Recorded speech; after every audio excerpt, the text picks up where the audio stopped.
Good morning, dear students. Today we will start the next chapter, that is inverse trigonometric functions. So in this chapter we will require the concept of trigonometric functions as well as the functions and inverse of functions which we have studied in chapter 1. So let us first revise trigonometric functions which we have studied in class 11th.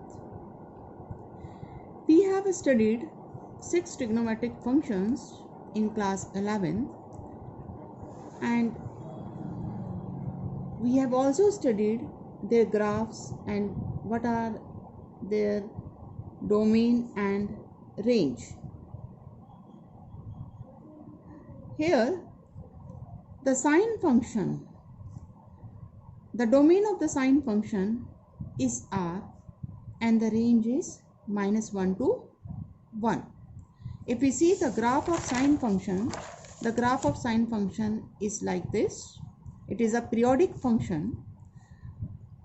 It is defined for all values of x from -infinity to infinity. It means its domain is R, and sin x, its value varies between -1 to 1.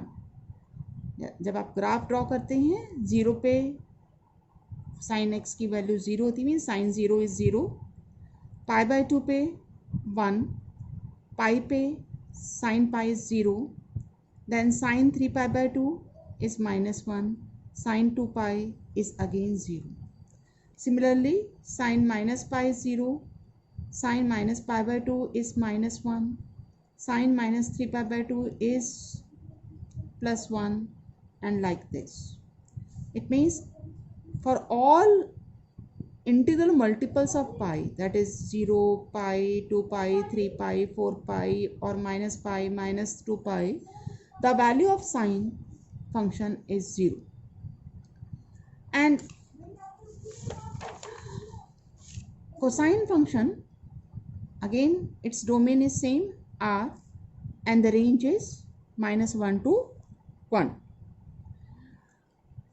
Now tangent function, क्योंकि tan 90 आपने देखा it is undefined, इसलिए 90 के जितने भी odd multiples होंगे वहाँ पर टेंजेंट फंक्शन डिफाइंड नहीं होता है, इसलिए इसका जो डोमेन है वो R में से जितने भी π/2 के ऑड मल्टीपल्स हैं उन्हें माइनस कर देंगे, वो उस टेंजेंट फंक्शन का डोमेन होगा.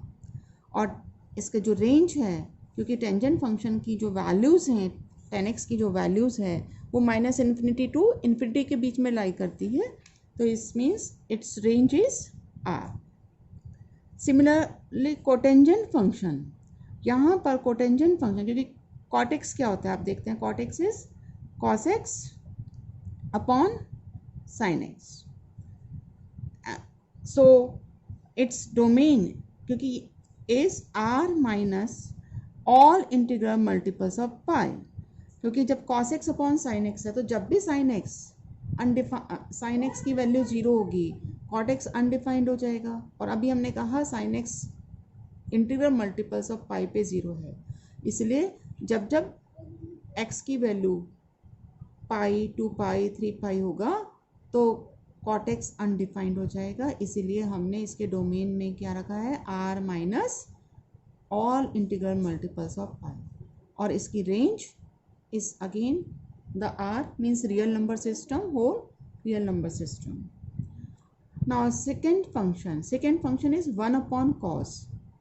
तो जब भी cos 0 होगा it means वो undefined हो जाएगा, और cos 90 पर 0 होता है, या 90 के ऑड मल्टीपल्स जितने भी होंगे सब पे 0 होता है, इसलिए इसका जो डोमेन होगा सेकेंड फंक्शन का वो क्या है, R minus all odd multiples of π/2, और रेंज इसकी R माइनस -1 है, that is except the points within this interval -1 1, all the values of R is the range of secant function.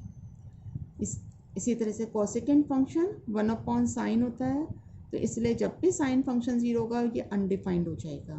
तो sine function 0 होता है पाई के integral multiples पे, इसीलिए जो इसका डोमेन है फंक्शन का जो डोमेन है वो r minus integral multiples of pi है, और range is same as second function that is r minus -1।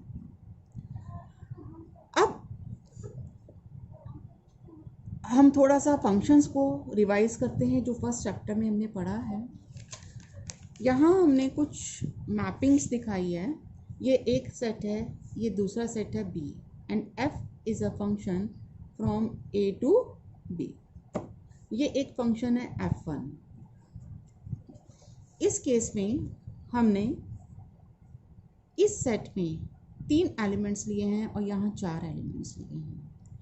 ये 1-1 मैपिंग तो है क्योंकि एक एलिमेंट एक से ही मैप है, लेकिन d क्योंकि किसी भी एलिमेंट की इमेज नहीं है, सो इसलिए ये इनटू फंक्शन हुआ, ये ऑन टू फंक्शन नहीं है क्योंकि d is not having its pre image in this set A। तो अगर हम इस d को यहाँ से हटा देंगे तब ये ऑन टू फंक्शन रहेगा। और हमने फर्स्ट चैप्टर में पढ़ा है कि इन्वर्स, किसी भी फंक्शन का इन्वर्स एग्जिस्ट करने के लिए ज़रूरी है कि वो फंक्शन 1-1 ऑन टू हो, तो यहाँ पर इस फंक्शन का इन्वर्स एग्जिस्ट नहीं करेगा। यहाँ हमने 1 और 2 दोनों की इमेज सेम है, तो ये मैनी 1 इनटू फंक्शन है क्योंकि यहाँ पे भी c अनमैप्ड रह गया है, तो इसके भी इन्वर्स एग्जिस्ट नहीं करेगा। क्योंकि अगर इन्वर्स एग्जिस्ट करेगा तो वो कहाँ होगा, वो b सेट से a में होगा, और वो अगर b सेट से a में कोई फंक्शन हम डिफाइन करना चाहेंगे तो वो नहीं हो पाएगा क्योंकि वो फंक्शन की कंडीशन को ही सेटिस्फाई नहीं करेगा, क्योंकि फंक्शन के लिए 2 कंडीशंस होना ज़रूरी है। पहली कंडीशन कि हर एलिमेंट की यूनिक इमेज होनी चाहिए, मतलब एक एलिमेंट की 2 इमेज नहीं होनी चाहिए, और दूसरा कोडोमेन का हर एलिमेंट किसी ना किसी की इमेज होना चाहिए। वो उसको सेटिस्फाई ही नहीं करेगा अगर हम इन्वर्स डिफाइन करना भी चाहेंगे, यहाँ से वो फंक्शन ही नहीं बन पाए। तो यहाँ पर भी इस सेकंड केस में भी इसका इन्वर्स एग्जिस्ट नहीं करेगा। नाउ थर्ड केस, यहाँ पर 1 और 2 दोनों की इमेज सेम है, इसमें कोई भी एलिमेंट इस सेट का बी सेट का अनमैप्ड नहीं है, मीन्स हर एलिमेंट की प्रीइमेज है, पर क्योंकि ये मैनी 1 फंक्शन है तो इसलिए इसका भी इन्वर्स एग्जिस्ट नहीं करेगा। In fourth case, we have 1-1 and onto function, so in this case also the inverse will exist। अब अगर हम इन्हीं फंक्शंस में कुछ रेस्ट्रिक्शंस कर दें कि डोमेन या कोडोमेन में कुछ कटिंग कर दे, काटछाट कर दें, तो ये 1-1 onto बन जाएगा और फिर उस केस में उसका इन्वर्स निकाला जा सकता है। जैसे अगर फर्स्ट केस में अगर मैं d एलिमेंट यहाँ से हटा दूँ कोडोमेन से, तब ये 1-1 onto होगा और उस केस में इन्वर्स एग्जिस्ट कर सकता है। इसी तरह से यहाँ से डोमेन और कोडोमेन दोनों को अगर मैं चेंज कर दूँ, इस 2 को हटा दूँ, यहाँ से c हटा दूँ, या 2 की मैपिंग c से कर दूँ, तो ये 1-1 onto हो जाएगा, उस केस में इन्वर्स एग्जिस्ट कर सकता है। थर्ड केस में भी अगर मैं यहाँ से 2 हटा दूँ, डोमेन में से 2 कटिंग कर दूँ, तो 1-1 onto हो जाएगा और उसको हम इन्वर्स फाइंड आउट कर सकते हैं। तो इसका मतलब कि अगर कोई फंक्शन 1-1 onto नहीं है, पर हम उसके डोमेन या कोडोमेन में कुछ कटिंग करके उसे 1-1 onto बना दें, तो उसका इन्वर्स एग्जिस्ट कर सकता है। अब अगर कोई फंक्शन 1-1 onto है, if f is a function from x to y is such that fx equal to y is 1-1 onto, तो क्या होगा, उसका इन्वर्स एग्जिस्ट करेगा, and inverse will be a function from y to x। Let us denote that function by g, then g will be a function from y to x such that gy is equal to x, and यहाँ जो F function का domain था वो यहाँ codomain बन गया या range बन गया, और जो यहाँ इसका रेंज था एफ फंक्शन का वो जी फंक्शन का डोमेन बन गया। और इस केस में हम जी को क्या कहेंगे, एफ का इन्वर्स।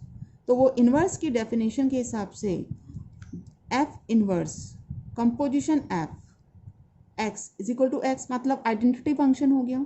इसी तरह से एफ ओ एफ इन्वर्स भी एक आइडेंटिटी फंक्शन होगा। अब हम अपने टॉपिक पे आते हैं, दैट इज, अब हम अपने मेन टॉपिक पे आते हैं, that is the inverse of trigonometric functions. अभी हमने देखा कि जो साइन फंक्शन है, क्योंकि ये पीरियोडिक फंक्शन है, इसमें ये 1 1 नहीं है अभी, जैसे 0 पे भी, पाई पे, 2 पाई, सब पर इस फंक्शन की वैल्यू 0 है। इसका मतलब कि ये अभी मैनी वन फंक्शन है। Sine 0 equal sine pi, but 0 is not equal to pi. It means अभी ये मैनी वन फंक्शन है, ये 1 1 नहीं है। तो अगर हम इसका जो डोमेन है उसको किसी पोर्शन पे रेस्ट्रिक्ट कर दें, जिससे कि इसकी सारी वैल्यूज़, इसकी जो रेंज है वो -1 to 1 वो सब कवर भी हो जाए और कहीं पर भी साइन फंक्शन रिपीट ना हो, तो हम इसका इन्वर्स फाइंड आउट कर सकते हैं।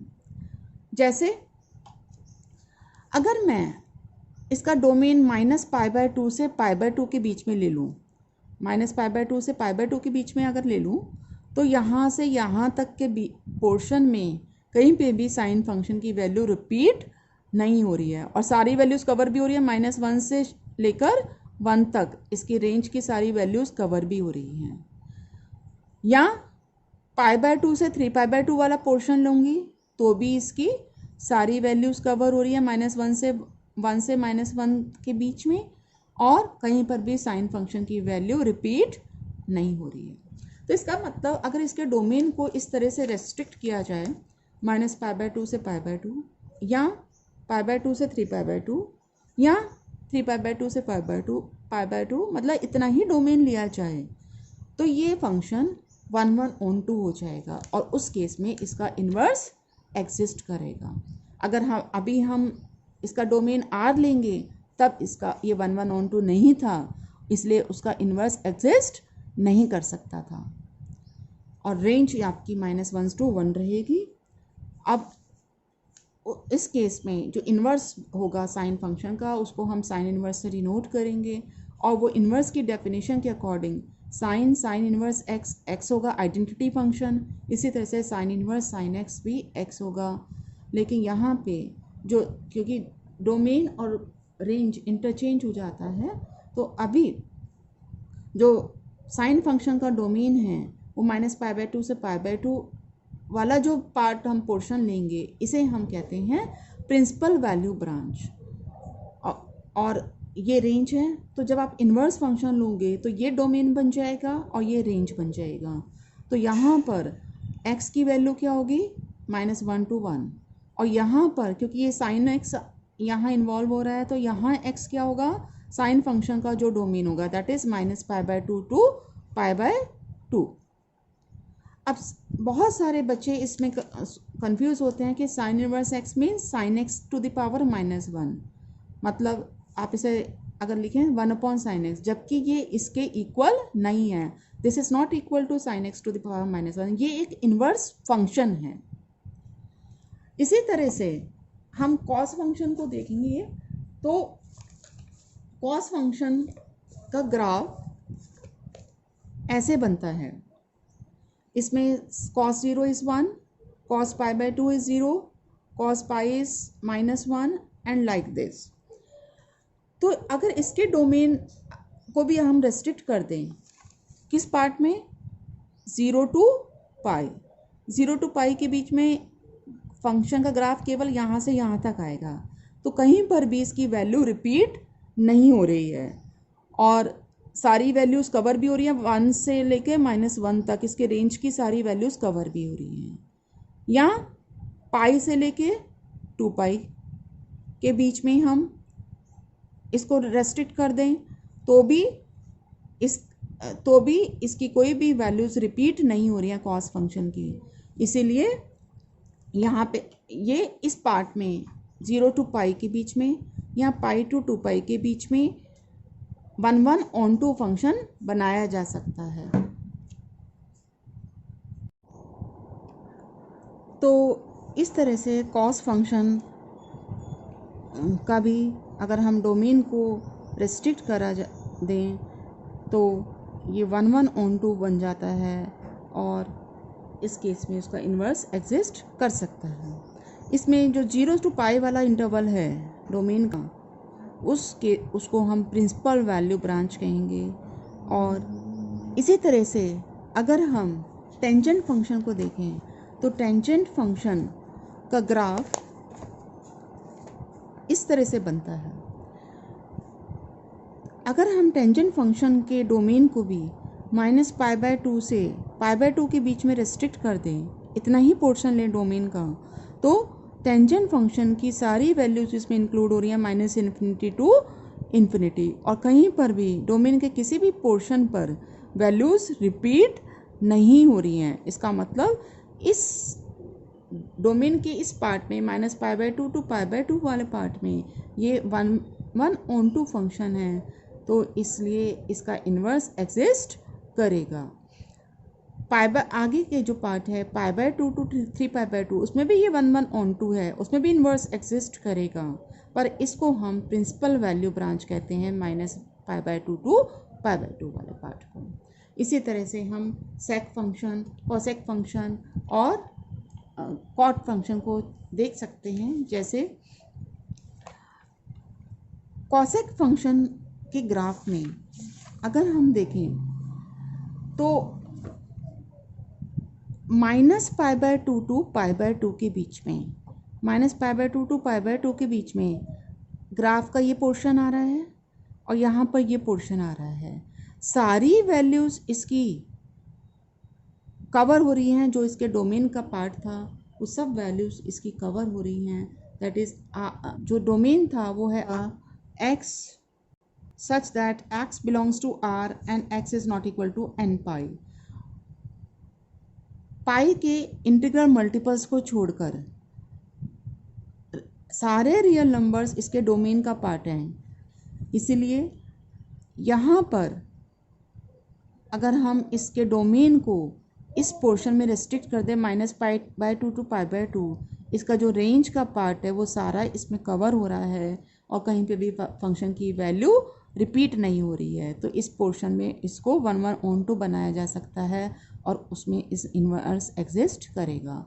और जो इन्वर्स फंक्शन होगा कोसेक इन्वर्स फंक्शन, उसका डोमेन क्या बन जाएगा अब r -1 जो कि रेंज था कोसेक फंक्शन का, और जो कोसेक फंक्शन का डोमेन था वो यहाँ रेंज बन जाएगा, दैट इज़ -π/2 to π/2 एक्सेप्ट 0 नहीं है इसकी वैल्यू, बाकी सब वैल्यूज़ हैं बिटवीन -π/2 to π/2। तो ये चीज़ हमें समझना बहुत ज़रूरी है और ये टेबल आपके बहुत काम आएगी। इस टेबल को आप याद करिए, समझिए। तो साइन इन्वर्स फंक्शन जो है इसका डोमेन हो गया -1 to 1 और रेंज इसकी -π/2 to π/2। जब हमने इसे 1 on 2 बनाया था तो साइन फंक्शन का ये डोमेन था और ये रेंज, तो साइन इन्वर्स फंक्शन में उल्टा हो जाएगा, ये डोमेन बन गया और ये हमारे पास रेंज हो गई। इसी तरह से cos inverse function, cosec inverse function, sec inverse function, इसका डोमेन r -1 है और रेंज 0 to पाई -π/2 है। इसी तरह से टेन इन्वर्स फंक्शन और कॉट इन्वर्स फंक्शन है। अब हमारे पास कुछ फॉर्मूले, बहुत इंपॉर्टेंट फॉर्मूले हैं जिसका यूज़ हम फर्स्ट एक्सरसाइज में करेंगे, इनको आपने ध्यान में रखना है। Sine inverse sine x is x, क्योंकि यहाँ साइन फंक्शन है, so x belongs to -π/2 to π/2। Cos inverse cos x cos function का प्रिंसिपल वैल्यू ब्रांच हमने ली थी 0 to पाई, so x belongs to 0 to पाई. tan inverse tan x is x. tan x function का principal value branch थी -π/2 to π/2, same as sign.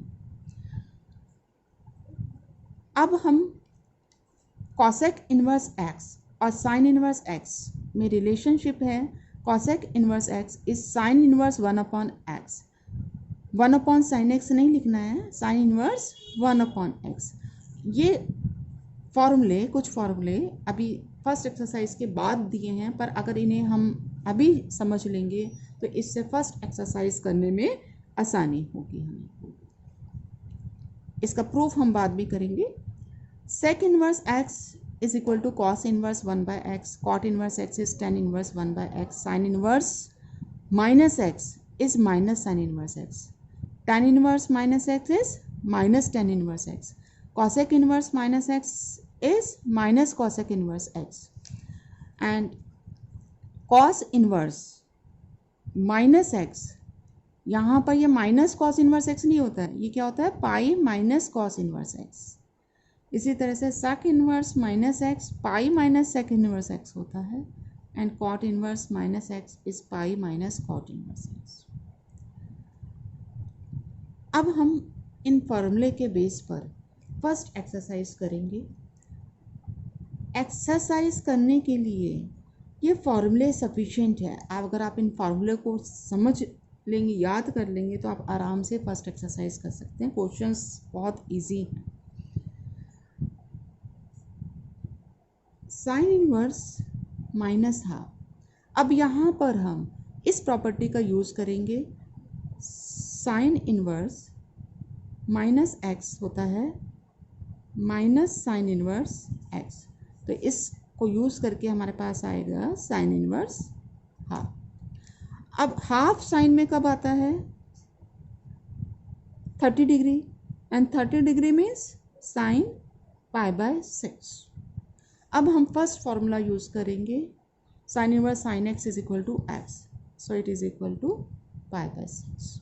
और ये हमारा प्रिंसिपल वैल्यू ब्रांच जो -π/2 to π/2 था उसको बिलोंग भी कर रहे हैं. Second question, cos inverse √3/2. तो यहाँ हो गया कॉस इनवर्स. कॉस में √3/2 कब आता है, अगेन 30 डिग्री पे आता है. So it becomes cos π/6, that is π/6. Third question, cosec inverse 2.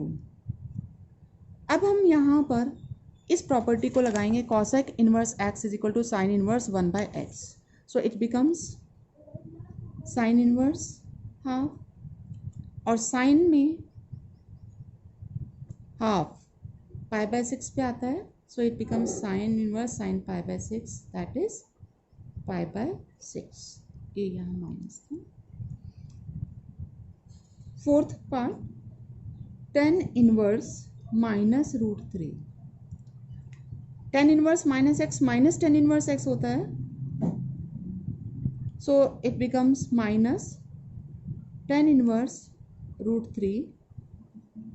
और टेंजेंट में √3 60 पे आता है, that is minus tan inverse π/3. Tangent π/3. अब यहाँ हम थर्ड प्रॉपर्टी यूज़ करेंगे. tan inverse tan x is equal to x, so it becomes minus π/3. Fifth question, sec inverse 2/√3. तो यहाँ हमें सेक इन में सोचने की ज़रूरत नहीं है. सेक इनवर्स को हम कॉस इनवर्स में कर लेंगे. तो ये हो जाएगा कॉस इनवर्स √3/2. अब हम कॉस में √3/2 आता है 30 डिग्री पे. So it becomes cos π/6. So अब हम प्रॉपर्टी लगाएंगे. Cos inverse cos x is cos x, so it is π/6. और जो हमारा प्रिंसिपल वैल्यू ब्रांच में है. एक क्वेश्चन और करेंगे. Cos inverse -1/√2. अभी हमने प्रॉपर्टी पढ़ी थी cos inverse minus X is pi minus cos inverse x. तो उस प्रॉपर्टी का यूज़ करेंगे पाई माइनस कॉस इनवर्स 1/√2. एंड 1/√2 होता है π/4 पे, so it becomes cos inverse cos π/4. 1/√2 को लिखा cos π/4, so it becomes pi minus π/4. Cos inverse cos theta is theta, so it becomes 3 π/4. That's all for today. Thank you.